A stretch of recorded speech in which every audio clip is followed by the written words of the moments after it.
Hi everyone, and welcome to the competition, guys. So I'm Ryan, and this is John. Nice to meet you guys.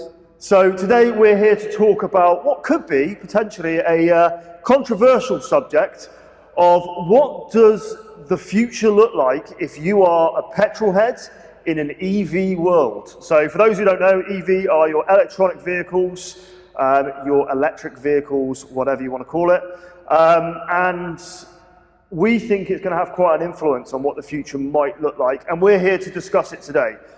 So let's get into it. Okay, so I think it's safe to say that electric vehicles are definitely here to stay. This isn't something that's going to be a flash in the pan, and I think it is, for the general car market, it's the future. What do you think, John? I think it's a very hot topic and very relevant for multiple reasons, really, because I think it'll affect everybody differently. Obviously, people have campaigned for this for a long time in regards to the impact on the environment of your standard combustion engine. But I do think that there are numerous points to think about before it becomes sort of the norm in our country. Yeah, definitely. I think you've got, if you want to really simplify things, everybody kind of falls into two categories. They're either a general consumer and they drive a car, they commute to work, whatever it might be, or they're more of a hobbyist. They're actually a petrol head. They're into their cars. And I think the impact, beyond the economic and environmental impacts of each argument, the impact on those two groups is very, very different. When you talk about the general consumer, you think what puts people off electric vehicles is, that kind of range anxiety, that sort of stuff. But then for a petrol head, there's a lot more to it than that. It's when you talk about a car and you talk about a petrol head, for me, the definition of that petrol head is not just somebody who's into quick cars. You can achieve quick cars through electric cars. There's more to it than that. It's that kind of feeling that you get, that feeling you get, the noise, even the smell of a combustion engine. It all links to emotion. Yeah. I think the thing is, you buy into that emotion, and it's, from that time when you're a kid and you've got that poster up on the wall of that car, to like your desire to get towards what that looks like, to the first time you ever see one in real life, to the first time you ever hear one, you get to sit in one, drive one. It's not a hobby, it's a culture. You're part of that, and I think, the question that I have to ask to you as a fellow petrol head is, do you think that anybody can ever get into that spirit and that mindset with electric cars? I think it's going to be very difficult, if I'm honest, but who can predict what enhancements may come in the future and how EVs may develop. But going back to what we just discussed about it being sort of linked to emotion, if you think to yourself, driving a high-powered car such as a Lamborghini, Ferrari, etc., it's not just the fact that you're traveling at a high speed or strong acceleration. It's the theatre piece. Like you said, the noise, the smell, the adrenaline, and I think that we both know that with high performance electric cars, such as your Teslas, for example, let's not beat around the bush. They are insanely fast, quicker than many supercars with internal combustion engines. But is it the same with no noise? Yeah, I think that's a good argument, because I've been lucky enough to be in a decent quality electric vehicle. I've been in a Tesla. I've been in a Model X, and experienced its ludicrous mode and all that sort of stuff. And yeah, don't get me wrong, there's that massive buzz. There really is, and I don't mean that as a pun. Yes, the car buzzes, but in terms of energy and feeling, that there is that massive buzz. But it's kind of like, it's like a one-hit wonder. It's like you get that kind of massive buzz, but it's not going to tie you into that environment, because you're missing the sound, you're missing the smell, you're missing the vibrations in the same way that you get from, a real raw, pure combustion engine. And I mean, I could be controversial here, guys. You might not agree with us. Actually, within these sort of videos, we are encouraging you to stick comments below. Let's start a discussion. What does it mean for you? What does it feel like for you? Have you been in a high-performance electric car? What was your feel and thought process from that? Now, I'm not sat in front of you to say that there isn't going to be a car scene for electric cars. I think there will be, but I think that it's going to be different, and it's going to feel different. And I think it's going to be different for a variety of reasons. One of which being affordability. Yeah. For example, if you look at today's car community in the UK car community is absolutely massive. Loads of different car groups specific to different types of car, different, shapes, engines, whatnot. And I just don't think that, everybody will afford an electric car at the moment to take part in that community. I mean, take a hot hatch, for example. You can get an EP3 Civic Type R, Clio 172, 182 at the moment, a decent one for 2.5, 3 grand. Yeah, so your entry point into the community is a lot lower, which is what it is. But does that mean that the future for petrol heads eventually is just going to become classic cars? Because ultimately, we're already talking about in multiple countries around the world, in some cities, we're talking about the ban on new combustion engine cars from like 2030, all sorts of bits and pieces like that. Is it the beginning of the end for the petrol heads? Or does it all fall into a classic market that we all work and strive to try and keep alive for decades to come? What do you think? I mean, I don't think it's the end just yet, being completely honest, because particularly if you look at the JDM market at the moment of 90s Japanese cars, the market is absolutely insane. Yes, I know after 25 years, cars can be imported into America, but R34 GTRs, Impreza 22Bs, Tommy Mackinnon Evos, they are all absolutely soaring in value at the moment. You can't get a decent R34 GTR for much less than £120,000 these days, which, when you're talking about, an R34 Skyline, is insane. What do you think? Yeah, it is absolutely crazy. I think I like that there's still generations of people who are embracing this. That's obviously driving part of the reason why we're seeing some of these now classic JDMs and other cars going up in value. But it still gives me an element of fear. It gives me an element of fear of the fact that these cars are becoming less and less frequent. They're getting rarer and rarer. And actually, does that mean that what we see in 20 years' time is going to be an environment that where being a petrol head you're lucky to be a petrol head because the price entry point on that is going to be unreachable. We'd love to have a 1994 Civic Type R being worth 100k. I don't see that happening anytime soon, but the entry point to that sort of stuff, I think, is getting more and more unreachable, not because of EVs, but because of the fact that finding decent, unfettered versions of these cars is becoming more and more difficult. But I think we both have a passion for there being a future for petrol heads. And it's a huge passion for many people out there. What does it mean for you guys? What does it mean to you? Do you see that future? Do you see that, we can keep this culture going?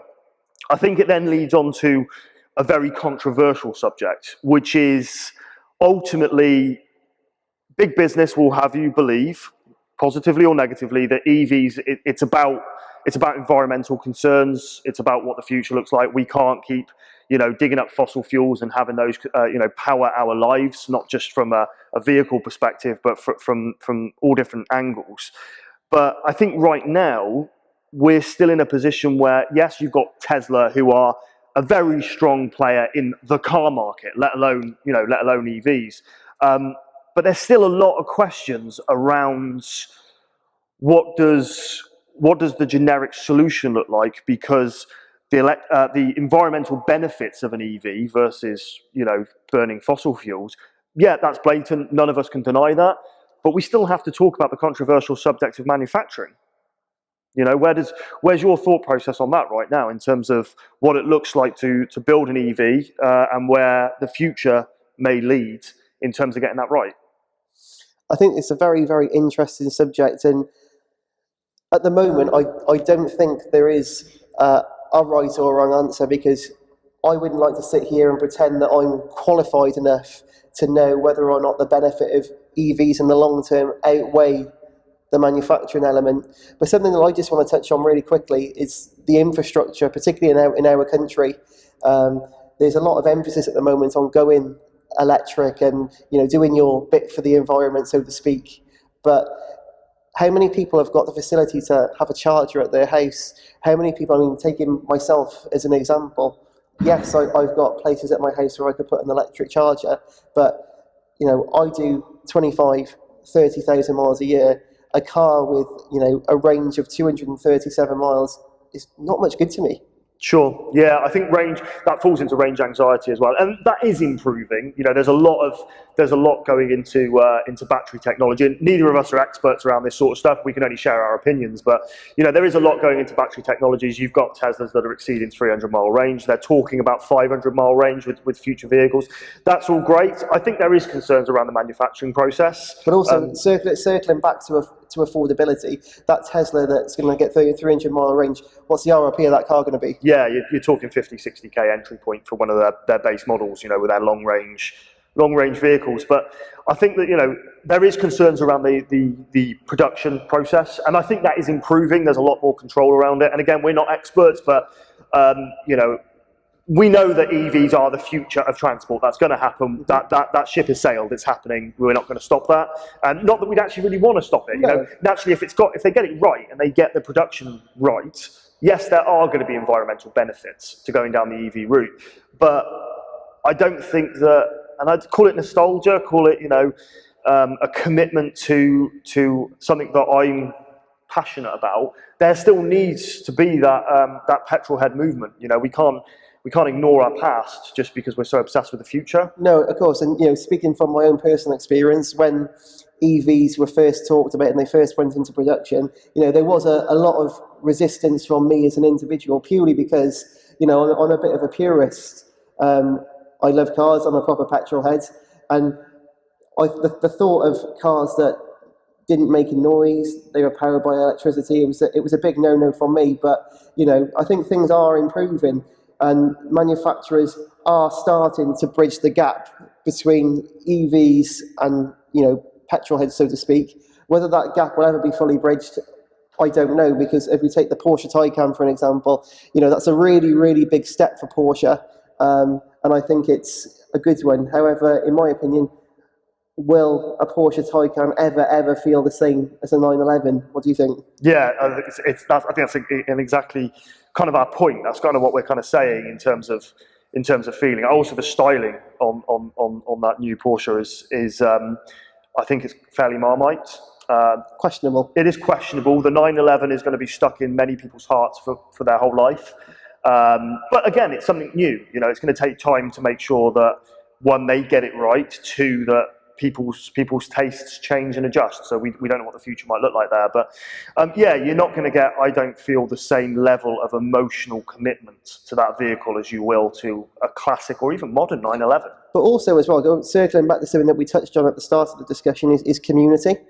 I think there are a lot of people out there where, if you take the cars out of the equation, a lot of people actually rely on the community, and they've got a huge circle of friends through the car scene as it's known.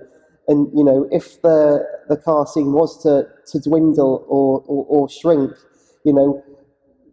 what would that do for mental health for some people? Yeah, it's their social event. It's what they do. It's how they communicate with others, and I think it's a great point. You're taking away essentially a huge sector, a huge hobby away from a huge amount of people worldwide, just not in the UK, worldwide, and it's a big one. And something else I think is worth talking about is the additional industries that are really going to have to adapt quickly to make this work. For example, if you take Goodwood Festival of Speed Sure. every year, if in 10 years' time we have EVs only, what will that mean for things like Goodwood Festival of Speed? Yeah, do you think they'd go that way? I think it all depends on the manufacturers. It does. I think the thing is, though, then I think it starts falling into my original point of, does petrol head orientated vehicles, does that become a classic car thing? Because ultimately your only choice is classic cars. You can't buy new ones. You don't have manufacturers going to Goodwood and showing off something, because what they're showing off is just electric. That's all they can produce now. So that's a really good point. And I think the reason we kind of put this video together, the reason we want to have this discussion with you guys, is I think we're at that turning point now. Things are starting to really shift, because EVs now have a solid place in the market. By value, technically, the biggest car manufacturer in the world is Tesla, by value. or perceived value. And yeah, you know, we're definitely at that turning point, and I'm interested to see what the kind of future looks like. So over on our website at the moment, we've got at the time of filming this video, we've got an Audi S3, which is a beautiful car. If you've not seen it, by the way, head on over to thecompetitionguys.co.uk and check out that competition, because you know that car is beautiful to look at.